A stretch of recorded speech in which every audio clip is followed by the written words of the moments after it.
Começando o programa Comunicação Não Violenta, com Vânia Moraes. Conceitos, práticas e história. Rádio Cloud Coaching.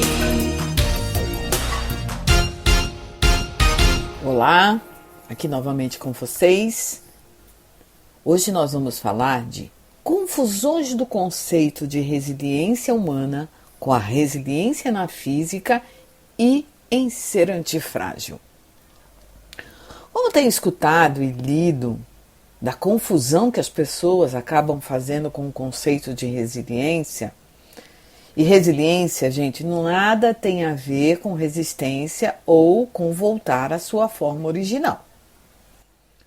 Alguns dos conceitos antigos da resiliência são: pessoas resilientes são aquelas que suportam tudo ou qualquer sofrimento, que aguentam qualquer pressão e voltam ao seu estado original. Pessoas que têm comportamentos agressivos não mudam. Resiliência é um traço de personalidade. O conceito de resiliência para a física é assim: é a propriedade que alguns corpos apresentam de retornar à forma original após terem sido submetidos a uma deformação elástica. No sentido figurado, é a capacidade de se recobrar facilmente ou se adaptar à má sorte ou a más mudanças. Gente, nós seres humanos somos completamente diferentes. Então, eu vou começar falando um pouquinho, trazendo a história da resiliência, que começa com uma primeira onda que vai até os meados dos anos 70, onde a resiliência era vista como uma característica inata, hereditária, que só levava em consideração fatores internos das pessoas, que as tornavam resilientes e não se conectava com o ambiente.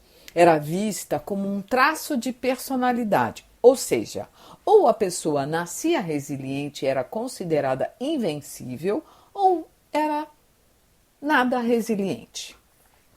A segunda onda veio com uma psicóloga, a doutora Amy Werner, que com um trabalho que ela estudou 698 crianças no Havaí.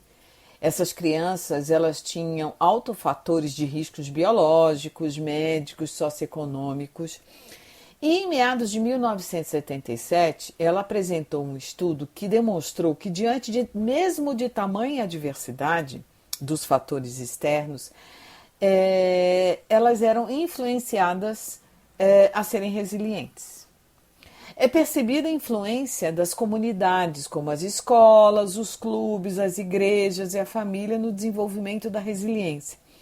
E mesmo diante desta exposição negativa, ela conseguiu comprovar que várias crianças se desenvolveram de forma positiva, contrariando todas as perspectivas. A terceira onda começou a ser percebida com relação à influência das crenças. Então, quando as crenças são cultivadas ao longo da vida, elas afetavam a resiliência. As crenças, elas são fatores preponderantes no desenvolvimento das crianças e de nós, de todos nós seres humanos. E de onde muitas vezes surgem valores que a pessoa leva adiante por toda a sua vida. Vale ressaltar que se as crenças adquiridas se tornarem rígidas, elas irão impactar o desenvolvimento e evolução da pessoa, assim como afetar sua capacidade de desenvolver ou potencializar a sua resiliência.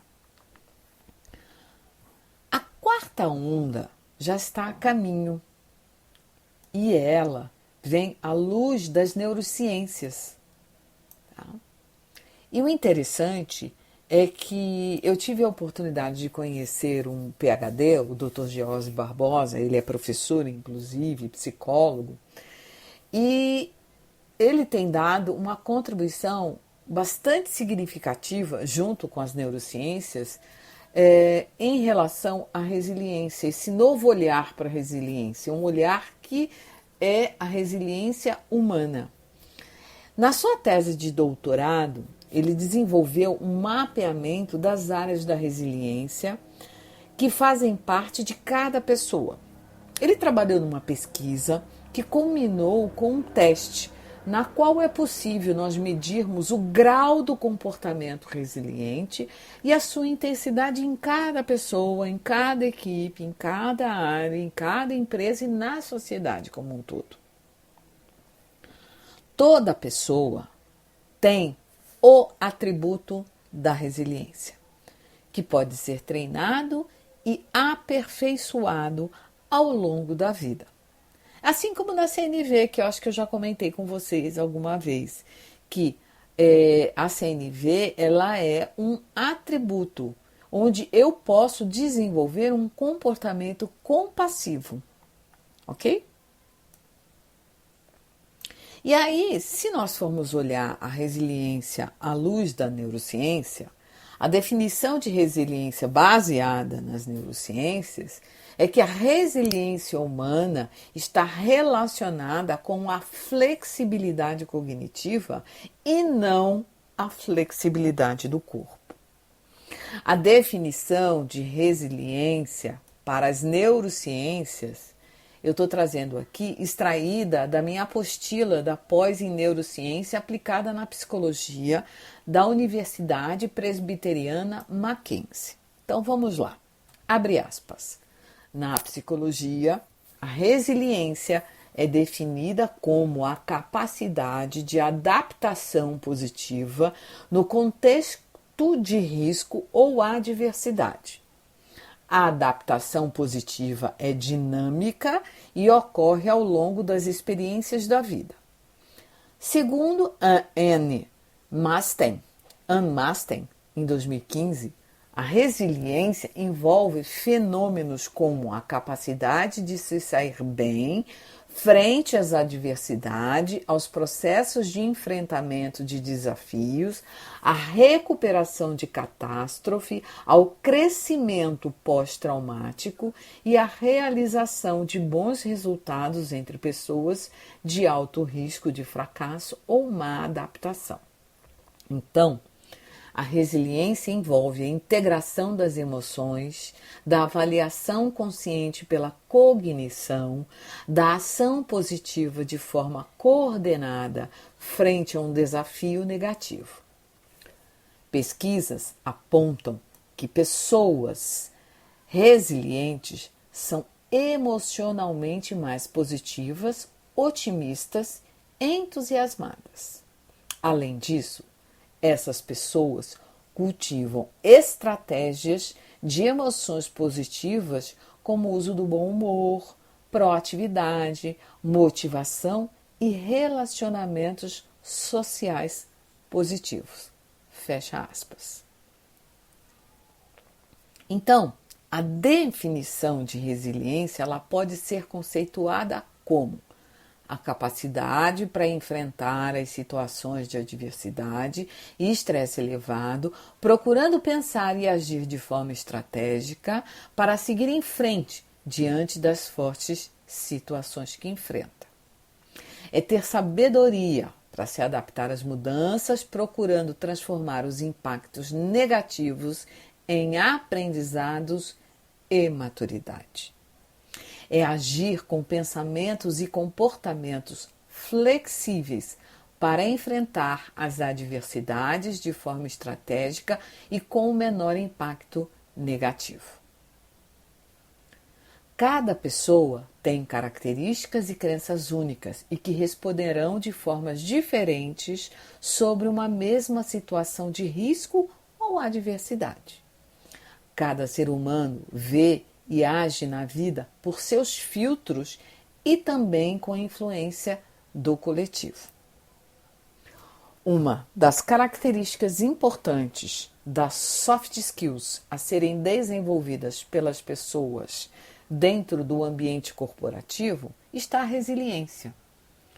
E inserida nelas estão os vários modelos de crenças determinantes a serem observados, desenvolvidos ou potencializados, conforme a tese de doutorado do Dr. George Barbosa.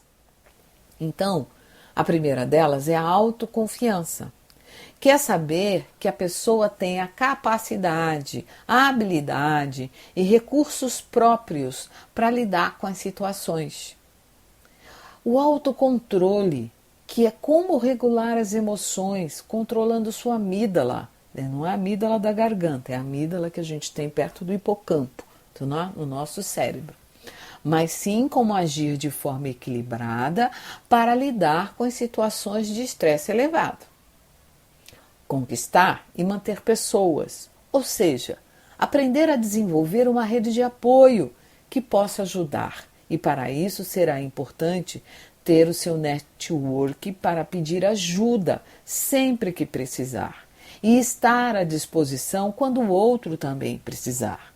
Não é só pedir ajuda quando o gato vai subir no telhado, mas sim desenvolver essa rede ao longo da vida, seja tanto no âmbito pessoal, social e profissional. A empatia é aprender a criar vínculos fortes e seguros, a saber escutar o outro, a aceitar o outro como ele é e entender o que é importante para ele, assim como também conseguir perceber o que é importante para você.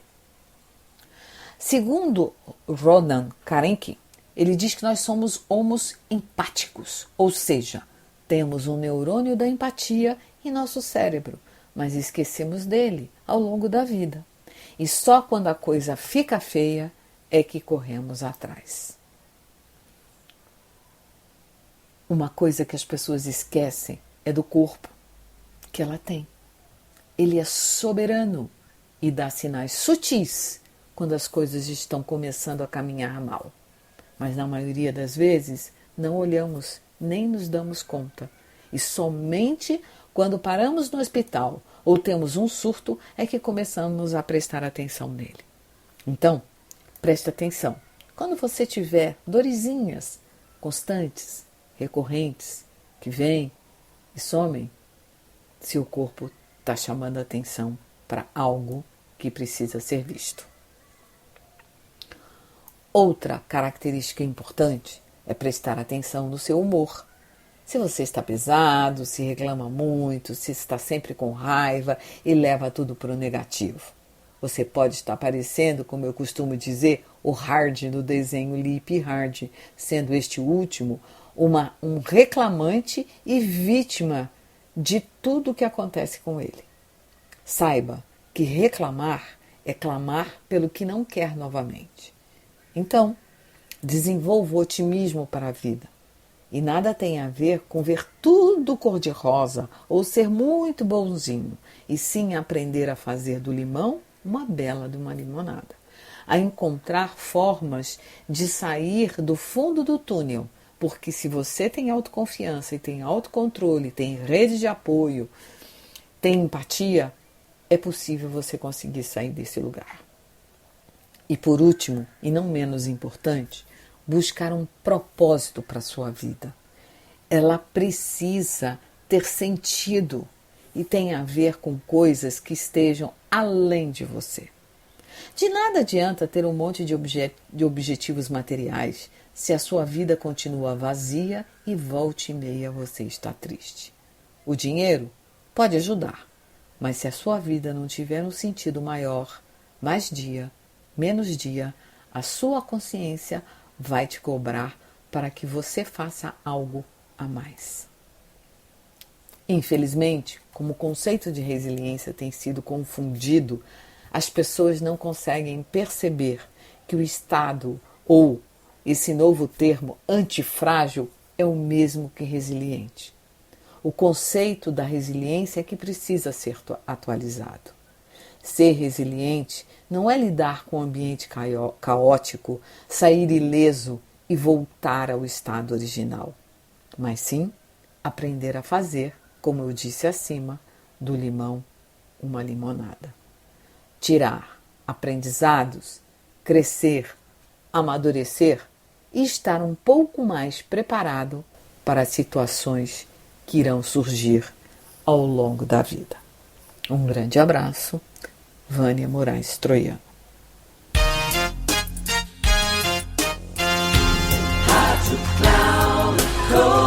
Chegamos ao fim de mais um Comunicação Não Violenta com Vânia Moraes.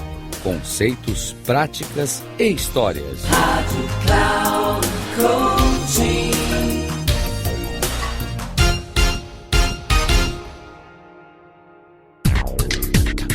Se ligue! Comunicação não violenta com Vânia Moraes. Conceitos, práticas e histórias. Você ouve sempre às quartas-feiras, às 11 da manhã, com reprise na quinta, às 15 horas e na sexta, às 18 horas, aqui na Rádio Cloud Coaching. Acesse o nosso site radio.cloudcoaching.com.br e baixe nosso aplicativo na Google Store.